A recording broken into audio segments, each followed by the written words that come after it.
Hello everybody, and once again welcome back to our logical YouTube channel. Today in this video I'm going to show you how you can download Freeletics in your mobile phone, so make sure you follow my step till the end.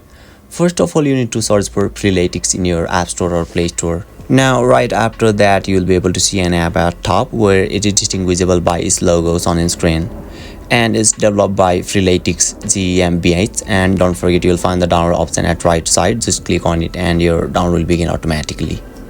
So yeah, finally once your download gets complete, click to open and you'll be able to access it. So basically this is how you can download Freeletics in your mobile phone, and if you still encounter any issue during the download process, feel free to leave a comment and I'll be happy to assist you. If you found this video helpful, please give it a thumbs up, and if you are new to this channel, make sure to hit the subscribe button and set the bell icon to on so that you can stay updated with our latest content. Thank you for watching and I'll see you next time.